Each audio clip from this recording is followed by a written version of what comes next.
In the news tonight, the Prime Minister sounds the alarm at the UN about the threat of armed conflict in the Caribbean. A call to embrace new technology and young talent in the construction industry. The Barbados Licensing Authority getting additional resources to improve service delivery. And in sports, Wales stay in contention for the round of 16 in the Caribbean Club Championship. Broadcasting from our studios in the Pine St. Michael, this is CBC NewsNight, starting now.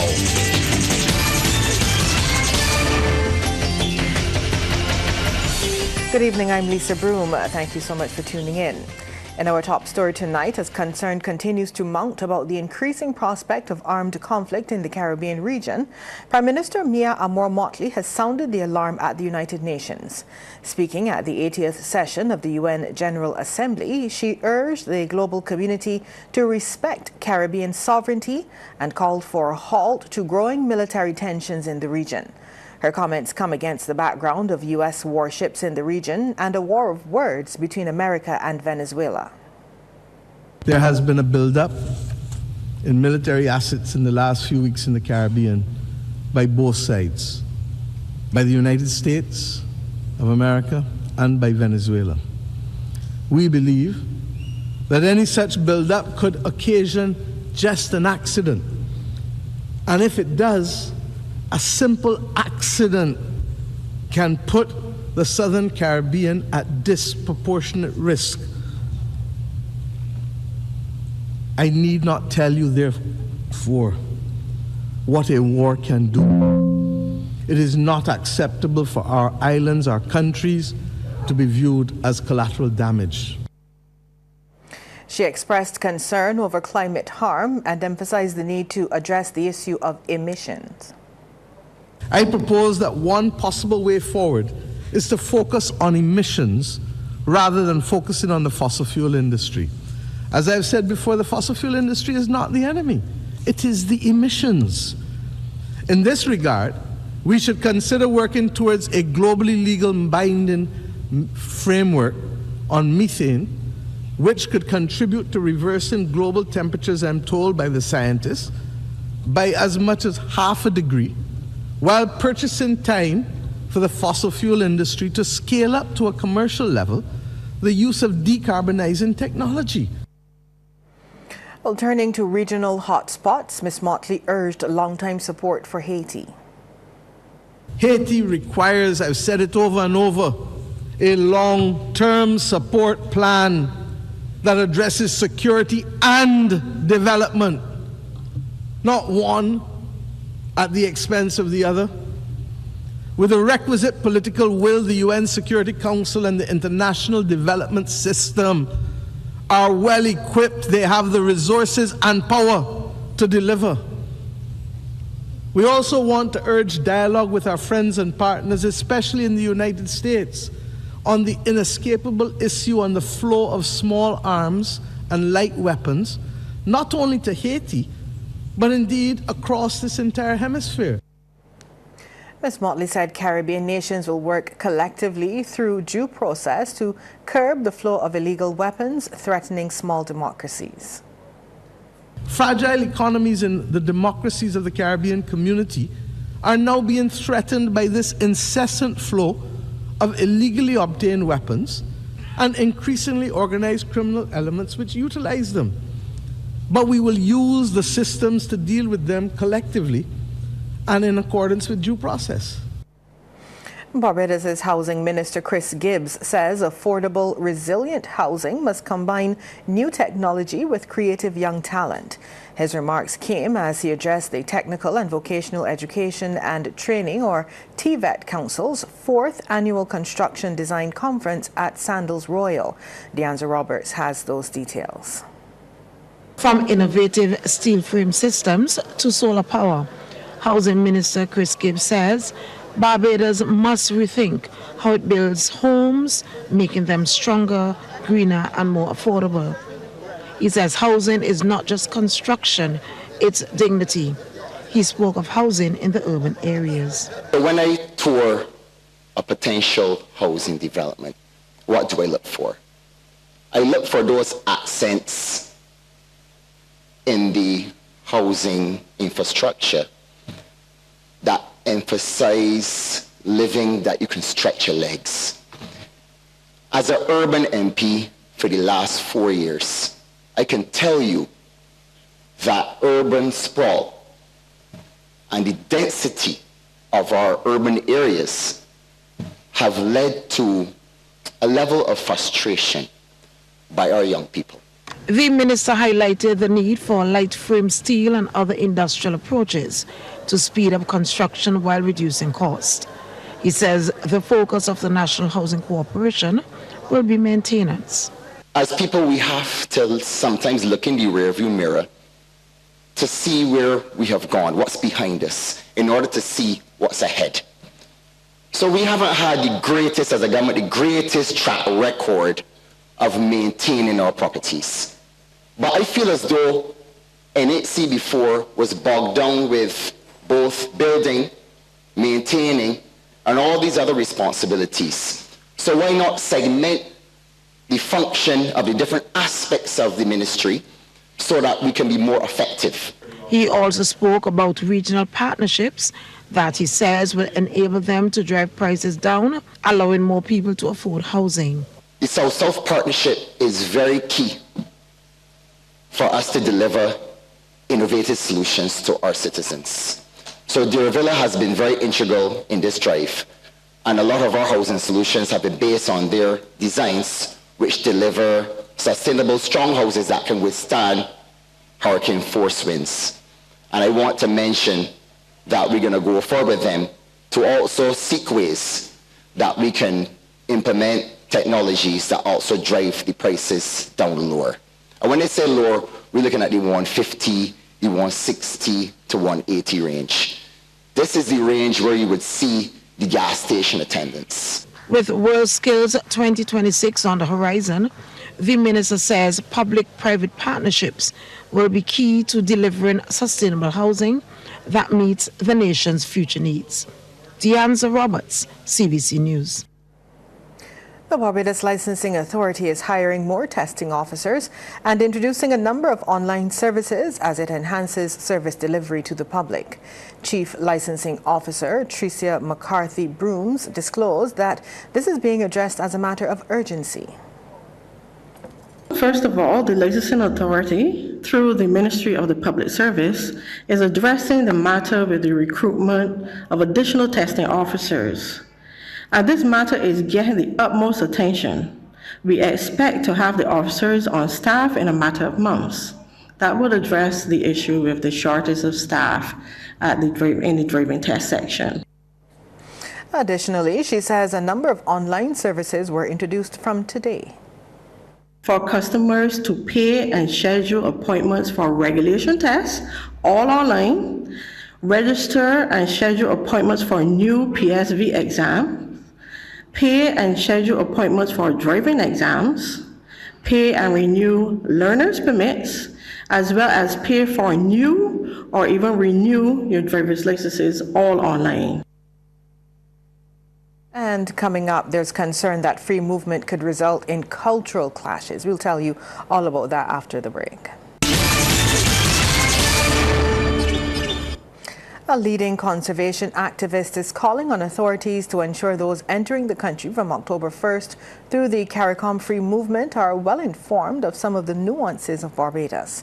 Director of the Barbados Sea Turtle Project, Carla Daniel, says some of the people coming will have cultural practices in terms of their hunting, fishing and eating that are different from what obtains in Barbados.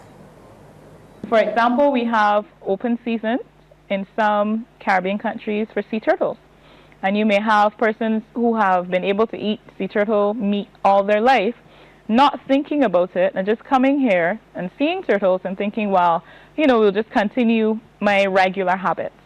So it's going to be really important that when persons come, whether it is through, our new policy, whether it is persons coming in to work in Barbados to help with the construction boom, or whether it is general immigration, that everyone that is coming in is made aware of our laws that are in place to protect our vulnerable biodiversity and our ecosystems. Students of St. Philip Primary are about to improve their reading skills with the introduction of the school's Level Up Reading Club.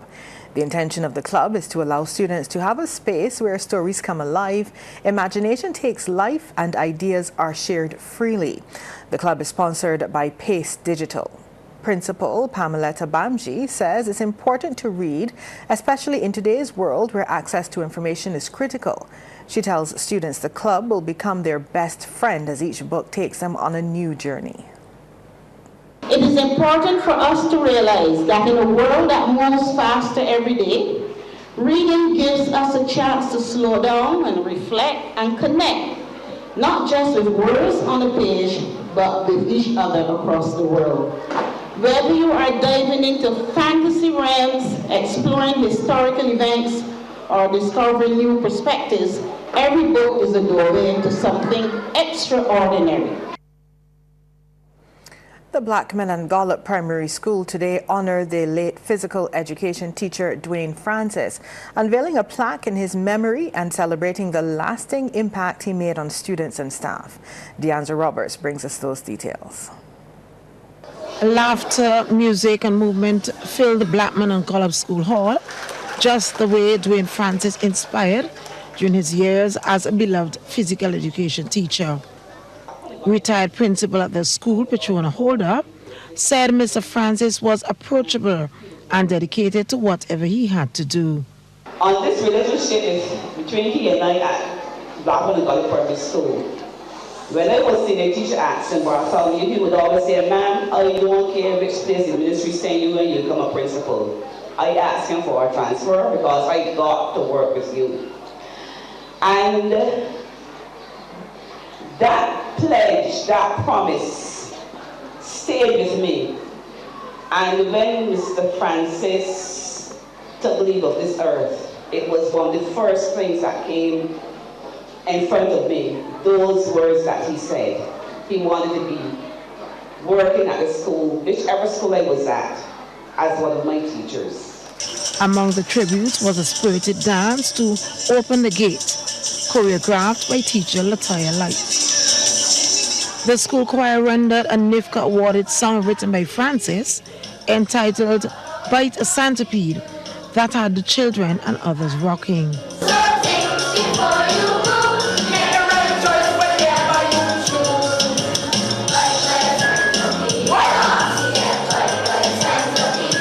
There was also an emotional tribute from student Sophia Edwards, who said Francis was more than a PE teacher. Teachers Latoya Light, Jacqueline Evelyn and Ramona Weeks even reenacted one of his legendary PE lessons, sending the room into cheers. What we're going to do, we're going to warm up, spread your feet a little apart, a little apart, Shamaraka, a little apart.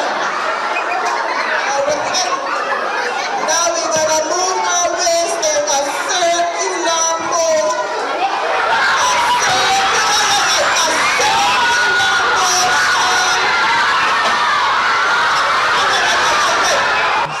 Francis passed away in July of 2022, but his energy remains a guiding force.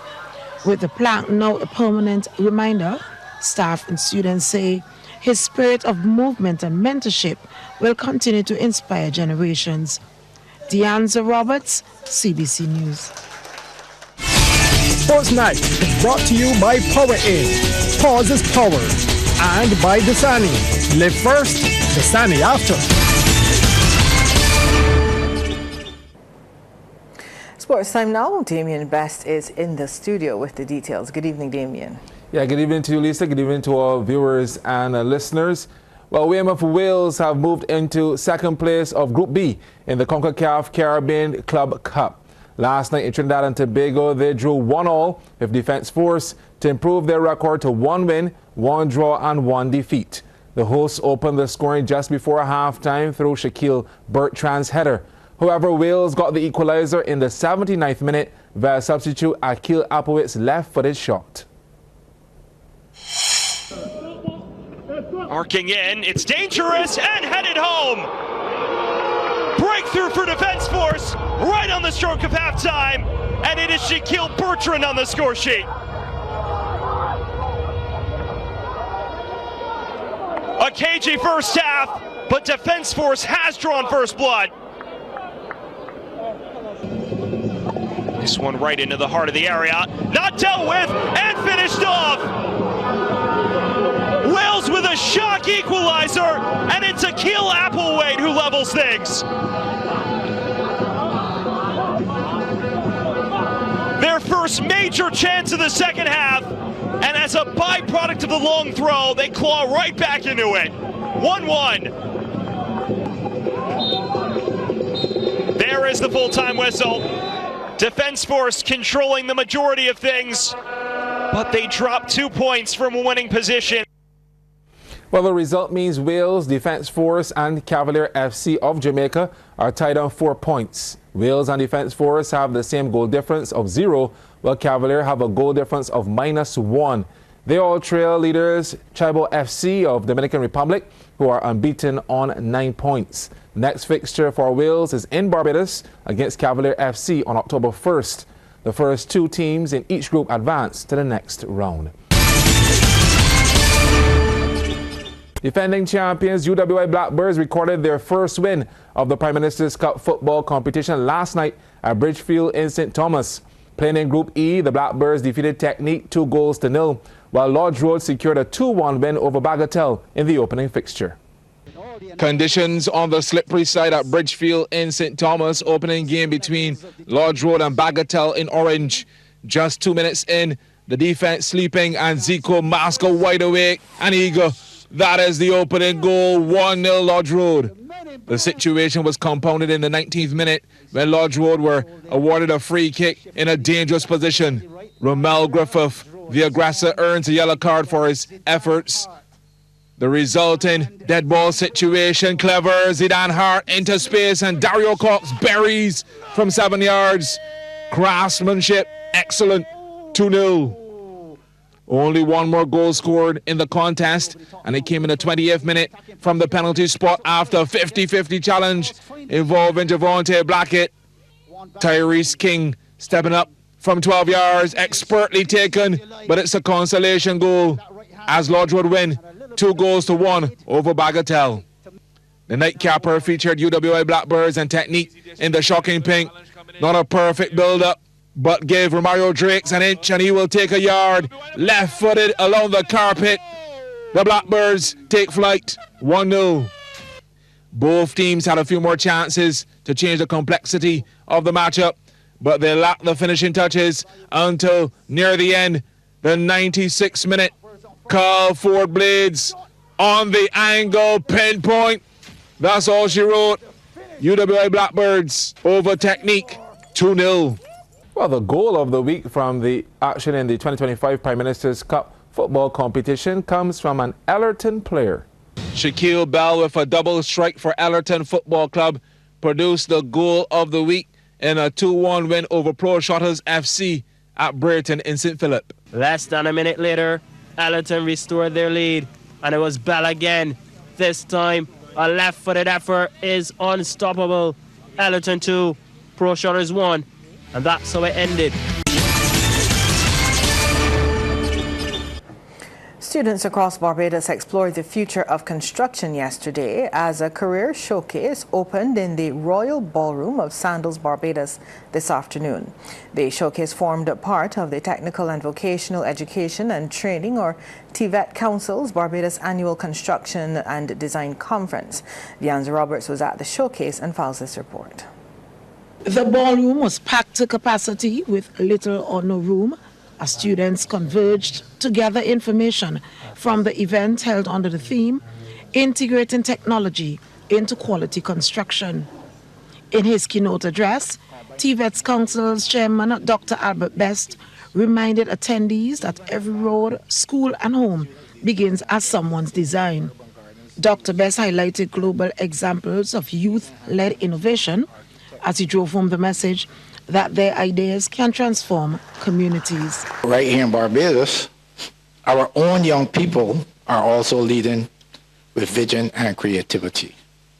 CARICOM Youth Ambassador Ashley Lashley launched the Growing Tomorrow Harvest Initiative, integrating sustainable gardening into schools and empowering students to design and manage their own green spaces. The Barbados Boy Scouts Association is piloting a Greener Barbados, Scouts for Sustainability. He urged the students to see construction as more than buildings. Today we are not simply gathered for an exhibition. This showcase is a launch pad, a meeting place where opportunities, mentorship, and collaborations converge.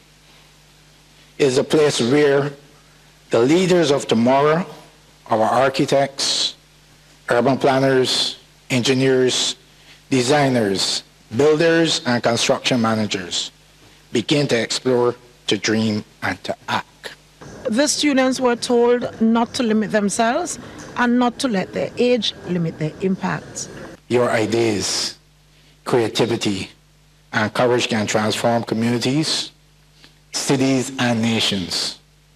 You can lead projects that are sustainable, resilient, and deeply human-centered.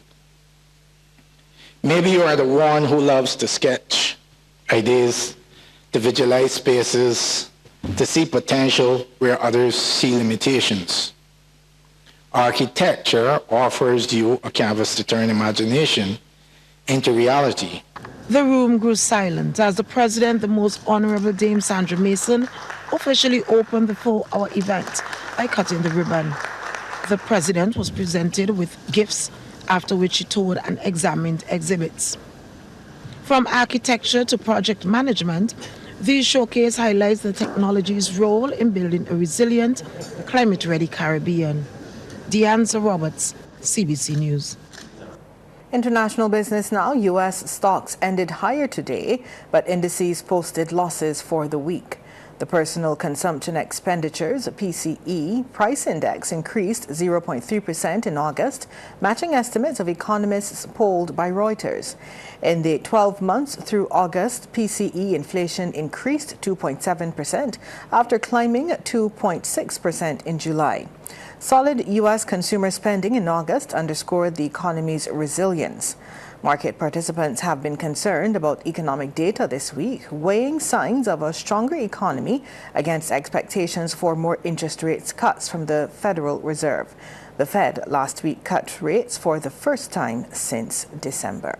Sports Night is brought to you by Power In. Pause is power. And by Dasani. Live first, Dasani after.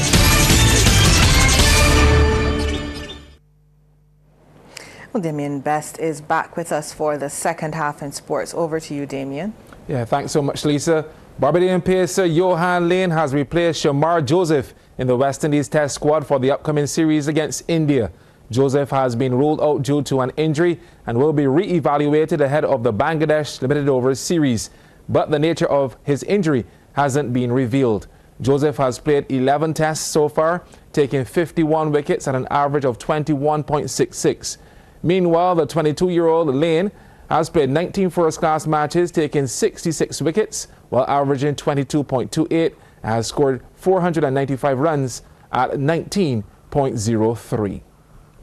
Well, the inaugural Caribbean Motor Racing Festival is set to ignite the track at Bushy Park and local roads with 4 days of high-octane action from November 28th to December 1st.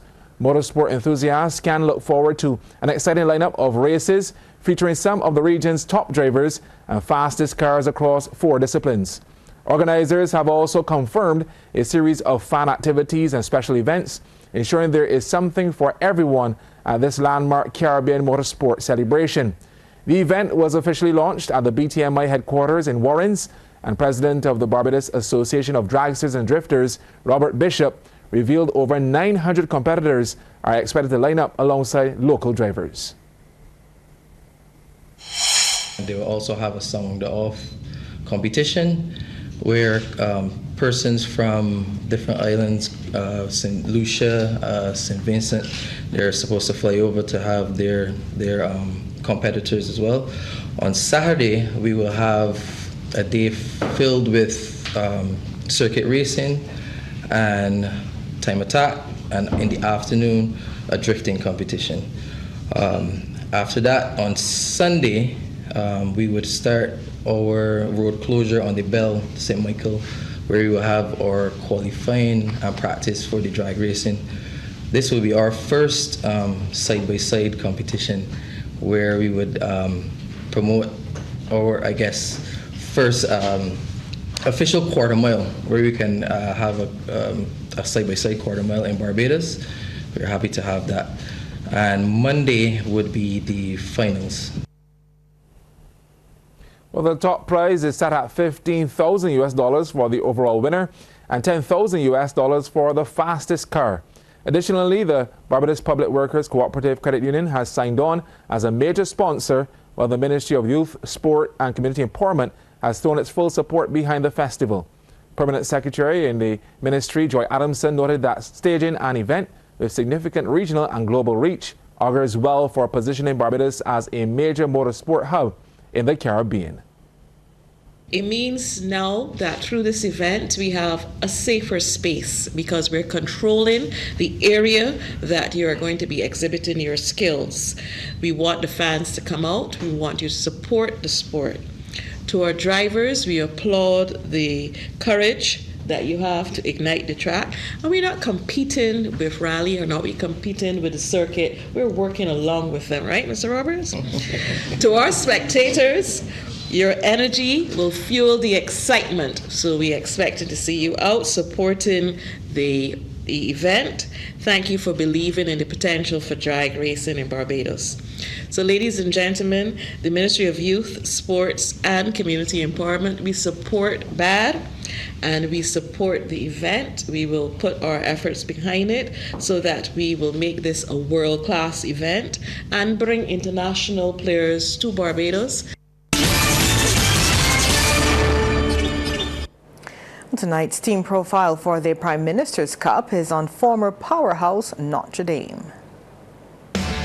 24 teams are entered in this island's top semi-professional football tournament. CBC Sports takes a look at the squads vying for the Prime Minister's Cup. Brought to you by Power Aid, Pause is Power, and Dasani. Live first, Dasani after. Notre Dame scraped into the quarterfinal stage of the 2024 Prime Minister's Cup competition. They finished third in Group A last year after mixed results, losing 2-0 to Deacons, defeating St. Andrew Lions 4-0 before settling for a 1-1 draw with Parishland. President of the club, Patrice Marshall, says the opportunity to play against more challenging opposition is always a plus. I believe that once we are on our game on the day, plus the players that we brought in, that we have a good chance of advancing. We would have made it to the quarterfinals last year, and I know the whole setup is the top two teams from the group plus the best third place teams. We were one of the best third place teams last year, and I believe we have enough that we could be one of the top two teams in the group this time. Dame's intended style of play has been clearly articulated. I'd like to say that we are a pretty direct team. We like a lot of wing play, try to get forward as quickly as possible. Right? We're not one of those teams that keep a lot of stale possession. We try to get at the opponent, hit them where it hurt. From the player standpoint, central defender Shane Motley and the versatile Tremaine Cobham are focused on bringing home that $100,000 top prize and the trophy to their loyal fans in the Bayland. We have a strong group of players, good coaches, right information.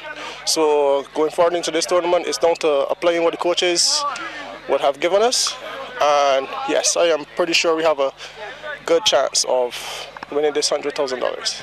The players are very hungry. Last training session we had a small chat after, and players were already talking about how hungry they are for this tournament. This season, Dames are in Group C alongside Benfica, Pride of Gall Hill and Wharton. Well, that's news for tonight. Thank you so much for tuning in.